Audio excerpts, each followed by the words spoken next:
The Kingdom of Monaco is a very small kingdom where there are only 7,000 inhabitants. All the committee members sat together again. They decided to change the death sentence to life imprisonment. The king thought that the guard is looking still young where the king is growing older day by day. So whatever the amount the keeper gets, based on that amount, certain amount is fixed to the prince where you have to give at the end of the day.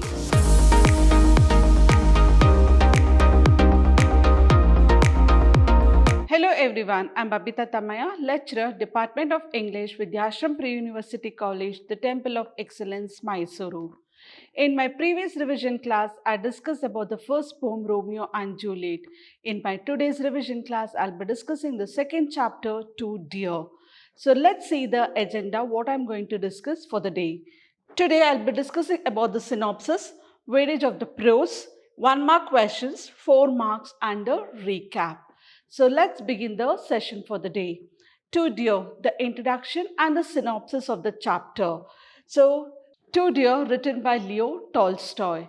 The Kingdom of Monaco is a very small kingdom where there are only 7,000 inhabitants. The Monaco Kingdom lies between the borders of France and Italy on the shore of the Mediterranean Sea. And this kingdom is too very small. It is a tiny little kingdom. And they had only 7,000 inhabitants in the kingdom. Inhabitants in the sense the people. Only 7,000 people were there or living in that little toy kingdom. So the other neighboring countries would boast themselves saying that they have more population when it is compared to the Monaco kingdom. And if the land in the kingdom is divided, not even all the 7,000 people would get an acre of land. Such tiny little kingdom was the Kingdom of Monaco. And like all the other kings, even he had a kingdom, bishops, generals, army, everything he had, but in a very small quantity. In his army, there were only 60 men. And the king used to collect taxes on tobacco, wine, spirit and poll tax. Why he was collecting the taxes? Because whatever the money he was getting, it was not sufficient to feed his courtiers and officials. So he started with a special source of revenue known as gaming house where the people played roulette. Roulette is a game of cards. So whatever the amount he was getting from collecting the taxes, it was not sufficient. So he started with the special source of revenue known as gaming house, where the people used to come and try their luck, whether they might win or lose. But at the end of the day, the keeper used to get the percentage, and out of that percentage, he has to pay certain amount to the King of Monaco. And here, the German sovereigns started this game, but they forbidden this. Because the people used to try their luck. When they lose everything, they drown themselves or shoot themselves. Only for this purpose, they had forbidden the game. But there was no one to stop the King of Monaco, and he remained as the only monopoly to continue this business.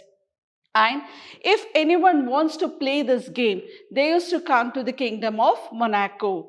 And the king knew that whatever the business he is doing, it is a dirty business, but he was helpless. So in his kingdom, there was coronation, rewards, sentences, everything used to happen, but not in a larger quantity, everything in a small quantity.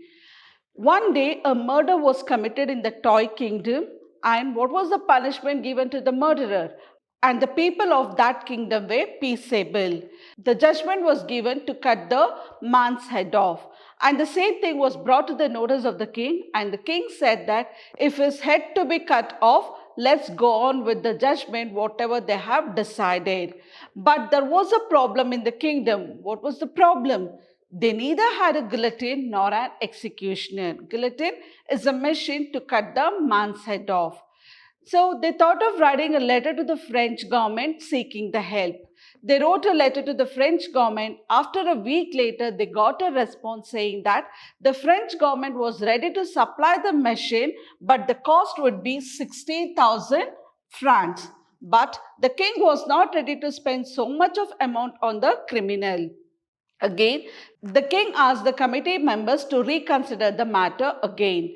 Then they decided to write a letter to the Italian government, and they got a response saying that the Italian government was ready to spend the machinery and an expert, including the traveling expenses. It would cost 12,000 francs.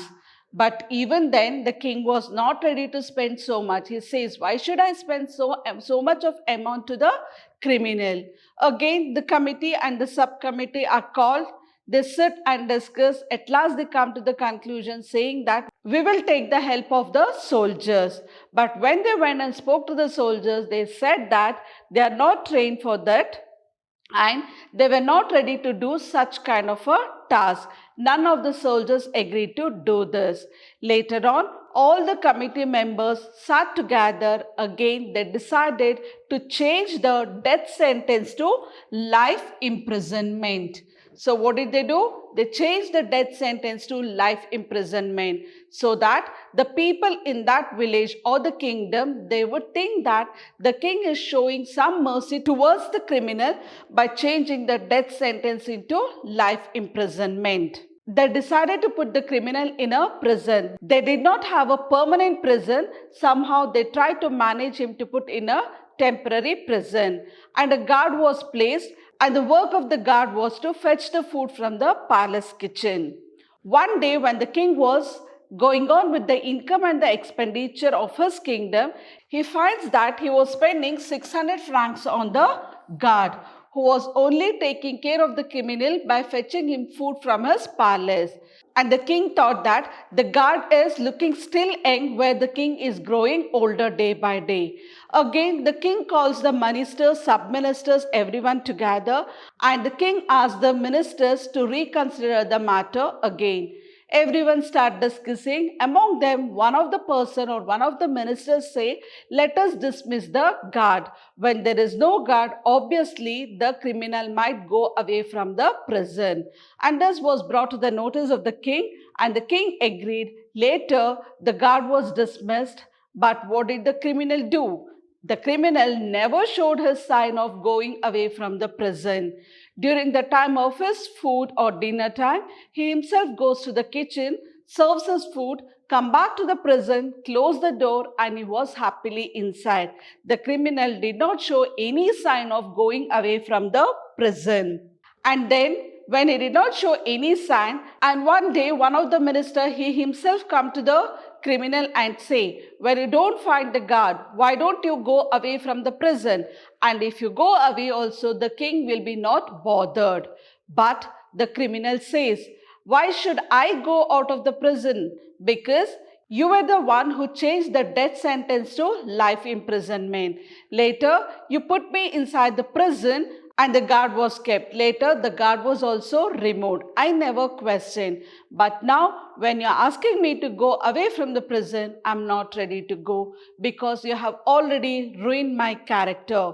Each and everyone in the village knows that I have committed a murder, and they turn their back. No one will be ready to give work for me. So how do I earn my living? How do I live? He was not ready to go. At last, king again called his minister and tell the minister, do something where we could get rid of this criminal. All the ministers sit together and they come to a conclusion saying that we'll fix a pension, and later the man or the criminal will go away from the prison. Later on, the king fixed a pension of 600 francs. But here, the criminal says he was ready to go out of the prison with one condition. What was the condition there? That they must undertake to pay it regularly. So whatever the pension was fixed, that is the 600 francs, that should be paid regularly. On that basis or on that condition, the criminal was ready to go away from the prison. So after he went out of the prison, he bought a land, he started his cultivation, he lived his happy life. Whenever he wanted to play, he used to come to the kingdom of Monaco. Sometimes he wins, sometimes he loses. But he lived his happy life. To conclude, if he had committed the same mistake or the same murder in any of the other kingdoms or the palaces.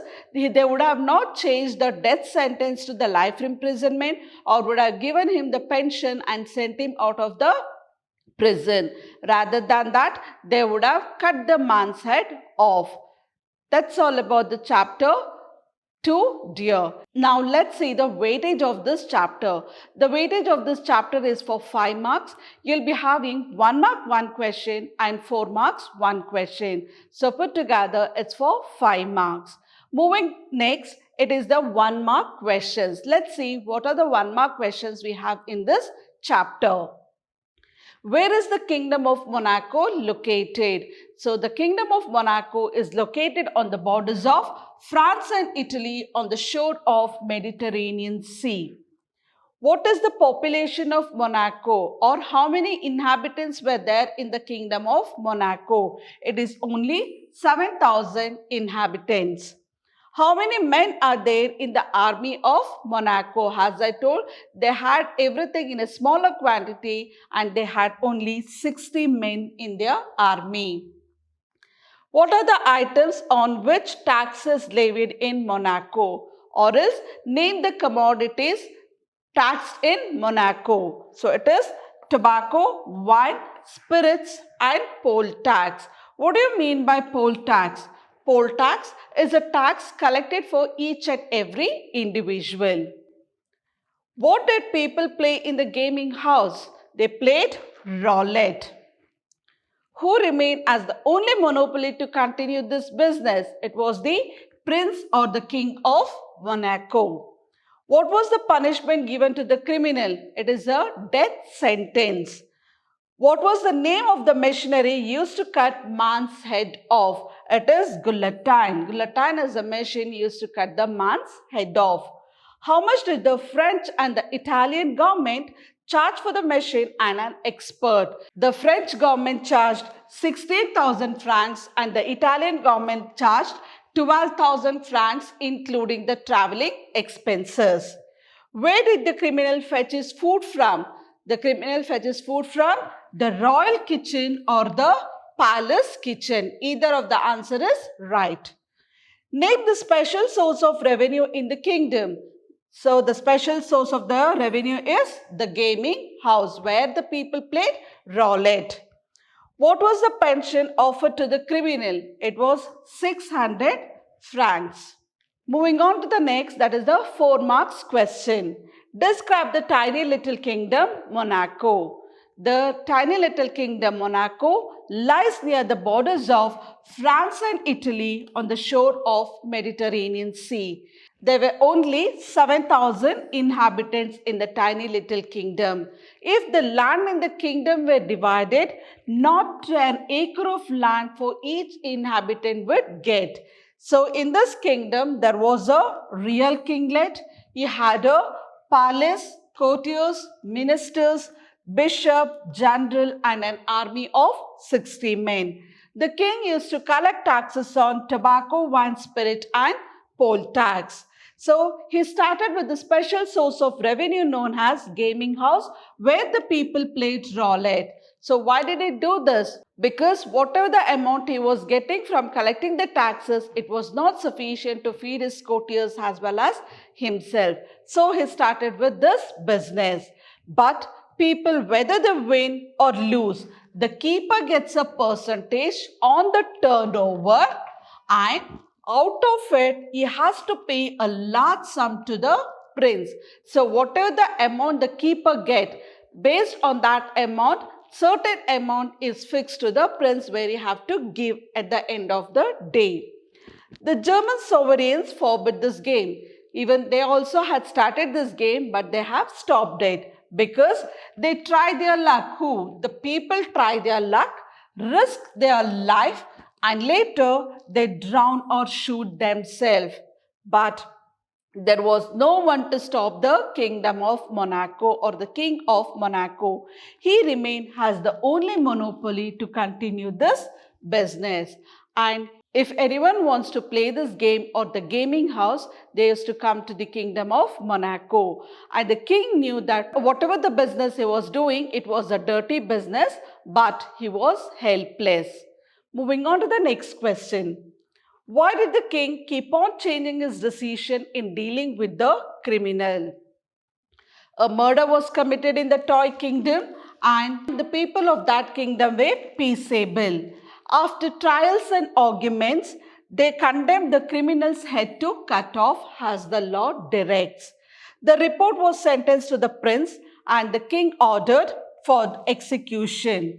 They had a hitch in the sense problem.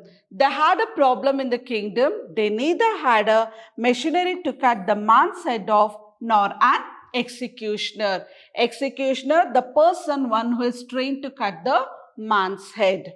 The ministers wrote a letter to the French government seeking them a machine and an expert. But after a week, they got a reply saying that they were ready to supply the machine and it would cost 16,000 francs. But the king felt that it was too expensive. Then they decided to take the help from the Italian government. They were ready to supply the machine and an expert and it would cost 12,000 francs including the traveling expenses. The king feels that it was cheaper but he was not ready to spend so much on the criminal. At last, they decided to take the help of the soldiers as they were trained. But none of the soldiers was ready to undertake this job. They assembled a commission, a committee, and a subcommittee and decided to alter the death sentence to life imprisonment. Why? Because this would enable the prince to show his mercy and it would be cheaper. And a guard was placed to take care of the criminal.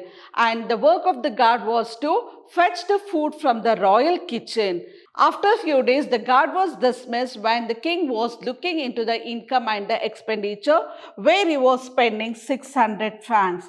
That's about the question number 2. Moving on to the next question.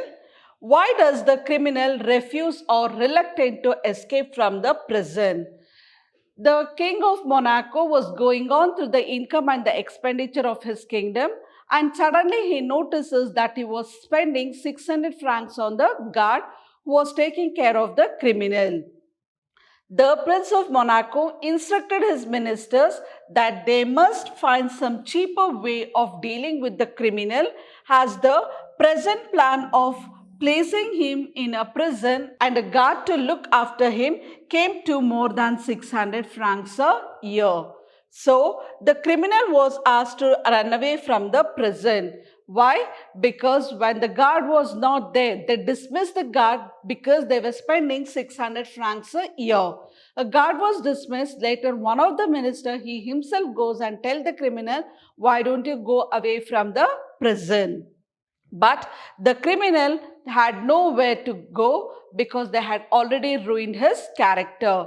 He says that you have already ruined my character by sentencing me to death and the people would turn their backs. No one will give me work. How can I live? How do I earn my living? Besides, he got out of the way of working. They had treated him badly. He did not complain. When they sentenced him to death, and later life imprisonment. A guard was kept to fetch his food from a palace kitchen, but after some time even the guard was removed. He did not question.